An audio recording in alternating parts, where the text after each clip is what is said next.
parte de Deus o Pai, Deus o Filho, Deus o Espírito Santo, o Deus sempre que nos dá vida, porque é o Deus Eu Sou, esteja sempre conosco neste momento onde queremos meditar sobre as palavras que há pouco lemos na Escritura Sagrada. Que assim seja.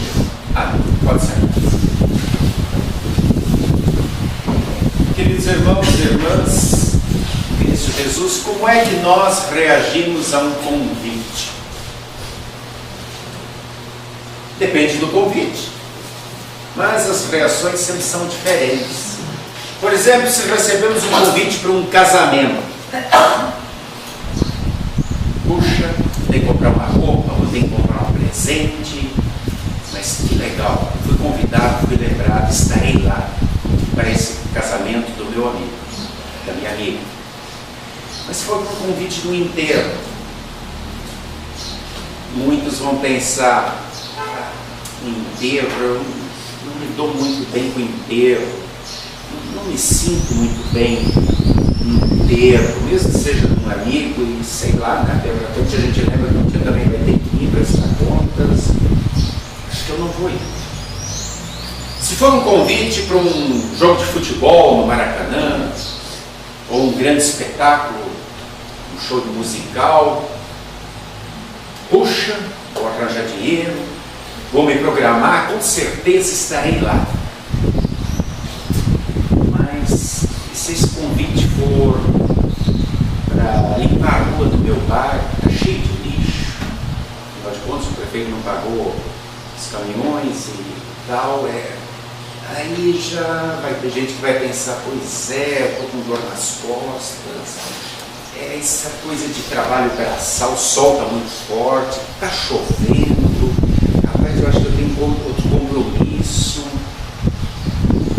Se for um convite para um churrasco ou uma rodada de pizza no final do dia, no final da tarde, à noite, um cineminha, poxa, que legal, estarei lá com certeza, pode aguardar por mim. Mas se for um convite para um estudo bíblico na igreja, para um culto, puxa vida, mas onde eu assisti o capítulo da novela, hoje é a continuação, não posso perder esse capítulo. Olha, tem futebol, a notícia hoje vai estar interessante, eu estou muito cansado, trabalhei o dia inteiro. Se for um convite para passear com os amigos, visitar o Pão de Açúcar, Maracanã, as praias do Rio de Janeiro, vou me esquematizar, vou preparar para isso, mesmo que eu tenha que guardar um dinheirinho, porque a passagem de ida, de vinda, lá de repente vou gastar um dinheiro também, uns R$100, R$150, com certeza pode aguardar que eu vou lá. Mas se o mesmo convite for para um congresso de jovens, um encontro de verão, 3 dias meditando na palavra de Deus, com os amigos, R$100 também, mas sei lá, meio caro, né?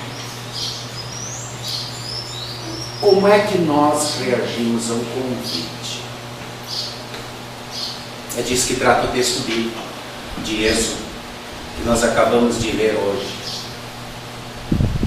Eu me coloco na pele de Moisés. Coisa. Moisés tem 3 fases bem distintas na vida dele. Os primeiros 40 anos, ele viveu como um príncipe. Foi criado pelo faraó, como um dos filhos. Estava na família mais rica, mais poderosa da terra. Diz o texto bíblico que ele aprendeu toda a ciência dos egípcios, aprendeu a ler, aprendeu a escrever, para ele o luxo era normal, aprendeu a arte da guerra, viveu no meio de ouro, de pérolas, diamantes, de preciosidade, junto com as pessoas mais lindas, mais poderosas da terra, mas sempre sabendo da sua origem de hebreu. E no dia que ele vê um egípcio maltratando, batendo, surrando um hebreu, ele o mata e ele tem que fugir.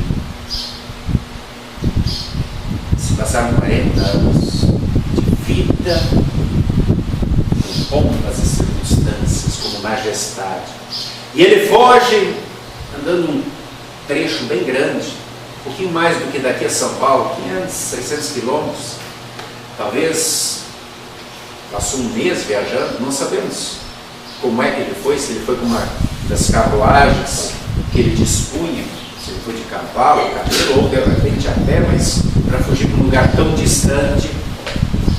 E lá ele fica na casa de Jetro, sacerdote de Deus, que tinha muitas ovelhas, tinha algumas filhas que eram pastoras, casa com uma delas, e lá agora a sua vida mudou. Uma vida campesina, uma vida de pastor de ovelhas, tranquilo, calmo no deserto, sem as preocupações do palácio, apenas as preocupações em cuidar das suas ovelhas, com o clima, o sol, a chuva, cuidar das ovelhas, cuidar da sua esposa, cuidar dos seus filhos e adorar o Deus, que era o Deus dos seus pais, e não mais aquela infinidade de deuses. E de repente o que acontece no texto bíblico de hoje? Ele está cuidando das ovelhas e vê um arbusto, uma arvorezinha queimando, que não se consome. E movido pela curiosidade, ele vai lá e o que é isso? E Deus faz um convite a Moisés. E assim como nós, diante de convites que querem nos tirar da área de sossego, é por isso que rejeitamos alguns daqueles que eu falei no início, querem tirar da nossa área de sossego, da nossa área de calmaria, e envolve uma prioridade, um compromisso, e às vezes a gente nada. E foi assim com Moisés, e Deus disse: Moisés, tu vai voltar para o Egito. Pô, Deus, mas quem sou eu? Eu estou contigo. Eu não sei falar direito, teu irmão Arão fala por ti, mas eu não tenho poder nenhum, que autoridade. Joga essa vara que tu tem na mão, que tu cuida das ovelhas no chão. Se transformou numa cobra, ele pegou, se transformou numa vara de novo.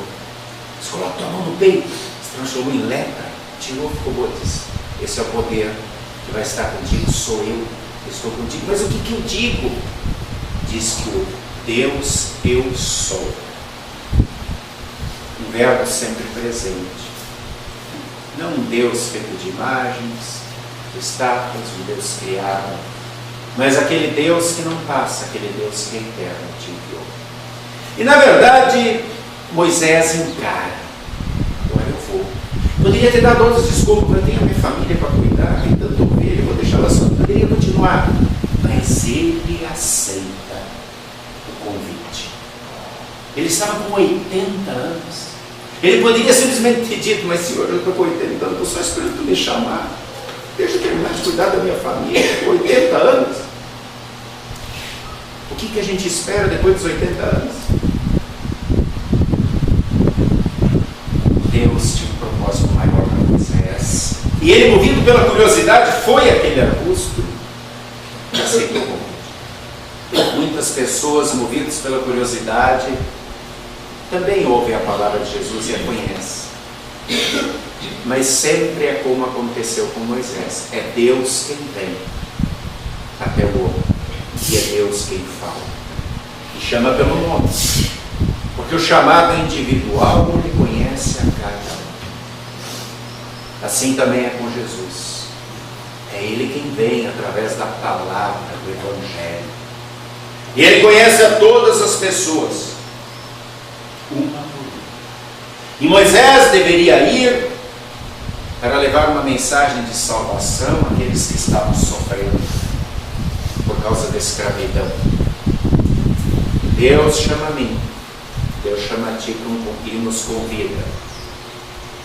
Ele nos conforta, consola em nosso sofrimento, em nosso pecado, e diz: agora você vai. E fala para aqueles que também estão sofrendo na escravidão do pecado e que ainda não conhecem a mensagem da salvação. A tendência é a mesma: inventarmos desculpas e tentarmos discutir com Deus. Mas se nós não tivermos um coração de pedra, Deus quebra a resistência. Agora, se tivermos um coração de pedra e pensarmos apenas em nós, no nosso egoísmo, na nossa vaidade, e não colocarmos Deus como prioridade, teremos uma atitude diferente. de Moisés. Moisés mudou diante do convite, parou com as desculpas quando Deus disse: eu sou, é o meu nome. Moisés, eu te criei, eu criei meus pais, eu criei o mundo.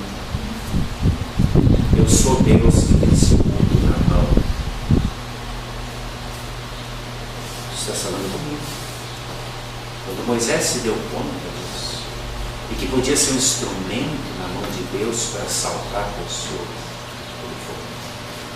e é assim que Deus fala comigo, contigo, com cada um de nós, quando diz: eu espero que você também me coloque como prioridade, que tenha um compromisso comigo, que eu sou Deus eterno, eu sou muito mais importante do que as coisinhas as quais tu te agarra no dia a dia, que muitas vezes tu faz de prioridade e me deixa em segundo plano. Queridos irmãos, o pecado nos chicoteia, a tentação nos chicoteia, nos quer continuar amarrando no dia a dia nas coisas que não levam a lugar algum. Mas o sangue de Jesus, que nos livra do pecado, quer nos mostrar um caminho diferente, quer nos livrar da escravidão e nos conduzir a uma vida que é eterna. E quando percebemos o valor do eu sou, que nos dá vida, que fala conosco, então nós temos todos os motivos para louvar a Deus. Como diz o Salmo 148 que lemos hoje, todas as criaturas louvam a Deus o tempo todo, a natureza, as plantas, os animais, e eles pedem os seres humanos que me façam. Mas isso só é possível quando eu vivo a vida, quando eu vivo o eu sou diante de mim. Por isso que eu escolhi como tema para a mensagem de hoje: o eu sou se nos apresenta como um Deus sempre vivo, que nos dá a vida. E por isso merece o nosso louvor, o nosso ser. Quais são as nossas expectativas quanto ao futuro? Quando crianças, quais são as expectativas? Puxa, eu quero crescer, eu quero fazer 15 anos, uma festa bonita. Geralmente as meninas querem debutar. Ou eu quero fazer 18 anos, eu quero ter minha carteira de motorista, eu quero ser independente, eu quero namorar. Quando as pessoas são jovens, pensam: bom, eu tenho que agora arranjar um esposo, um marido, eu tenho que fazer a prova do Enem hoje, né? Tenho que pensar no curso, eu tenho que pensar no que eu vou ser da vida. Quando são adultos, a expectativa é: eu tenho que construir uma casa, eu tenho que ter uma residência, eu tenho que cuidar dos meus filhos, deixar algo para eles quando eu me for, dar uma boa educação. Quando idosos, pensamos: eu tenho que me aposentar e agora usar da minha experiência, passear, visitar os amigos. Deus se apresenta para Moisés como eu sou, aquele para quem o tempo não passa. Ele diz: Moisés, eu sou Deus dos teus pais, eu sou Deus de Abraão, Isaac e Jacó. Todos haviam falecido, mas para Deus todos estavam apenas dormindo. Vocês prestaram atenção no que Jesus disse aos saduceus no Evangelho de hoje, em Lucas 20, 38, lá diz assim: Deus é Deus de vivos e não de mortos, porque para Deus todos estão vivos. O que é vida e o que é morte? Para Deus, vida é estar com Ele, que é o Deus da vida. Morte é estar afastado dele, não é essa passagem temporal que temos daqui para a eternidade. Isso é um sono. Morte é estar definitivamente afastado de Deus. E veja o que Paulo diz em Efésios 2:1. Lá Paulo diz assim: Deus vos deu vida, estando vós mortos em vossos delitos e vossos pecados. Deus é quem dá vida para cada um de nós, porque estávamos mortos. Os nossos pecados, nossos delitos nos afastam de Deus, nos conduzem à morte eterna no inferno. É Ele quem vem nos dar vida através da morte de Jesus, que pagou a dívida de toda a nossa culpa e diz: agora tu estás na família do Deus vivo, então viva a vida com perspectivas de eternidade. Para as pessoas que estão vivas para Deus, Ele chama cada um pelo nome. Para essas pessoas que têm fé em Jesus e vivem como filhos de Deus, Deus diz: eu conto contigo. Vamos lá, vamos levar vida para tantos e tantos que ainda estão na morte. Para quem tem fé em Jesus e vive a um novo viver num mundo melhor, no novo céu e na nova terra garantidos. Por quem?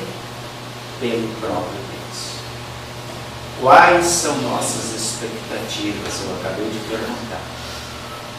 Se as expectativas futuras das pessoas se prendem apenas às coisas passageiras, às coisas terrenas, então elas vão viver como Paulo falou que os cretenses viviam: comamos e bebamos que amanhã morreremos. Quantas e quantas são essas pessoas que pensam assim: eu tenho que trabalhar hoje durante um dia, quando eu saio eu passo ali no bar, passo na casa de um amigo, essa é a minha vida. Ou eu trabalho durante a semana, no final de semana eu faço um churrasquinho aqui, vou vivendo dia após dia, compro isso, compro aquilo, curto, aproveito isso ou aquilo, mas eu não tenho uma outra perspectiva de vida, apenas o dia a dia. Caminho sem ir a lugar algum, porque existe um vazio existente. E se priva do consolo na hora da morte, quando vêm seus entes queridos sendo enterrados e abraçados pelas entranhas da terra.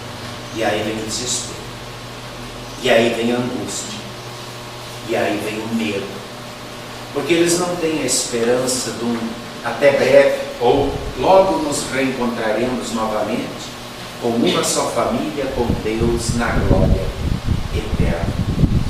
Então tentam achar culpados, é o destino, é o acaso, ou é Deus, isso não era a hora de acontecer isso, eu queria viver tanto tempo ainda. Vazio, frustração, medo, porque vivem o dia a dia colocando prioridades erradas na sua vida, coisas que são apenas terrenas e passageiras, e não Deus, em sua palavra, que quer nos conduzir a uma vida que não tem fim, porque Ele é o Deus vivo, é o Deus eterno, é o Deus eu sou. Queridos irmãos e irmãs, nós somos chamados por Deus, nós somos encontrados por Deus e a sua palavra. E nós não queremos viver uma vida sem sentido, porque Jesus deu sentido ao nosso viver agora e para o depois, com a sua morte e ressurreição. Nos chamou como chamou a Moisés, e nos chama para sermos libertadores da morte para a vida. Pare para pensar e reflita. Que convite! Esse é o maior de todos os convites. Jesus está contando contigo, pessoas pecadoras, para levar vida para aqueles que ainda vivem para comer, beber, se divertir, dia a dia, girando, sem chegar a lugar algum, presos pelos laços da morte. Não inventemos mais desculpa. Sigamos a Jesus, aceitemos o seu convite, coloquemos Deus como prioridade, a sua palavra como prioridade, e façamos o estar junto com Deus o nosso maior compromisso do dia, o nosso maior compromisso da semana. E ali onde estivermos, levemos vida, levemos o Deus eu sou, o Deus que não passa, e o Deus que nos aguarda para uma eternidade, sempre presente com Ele. Que assim seja. Amém.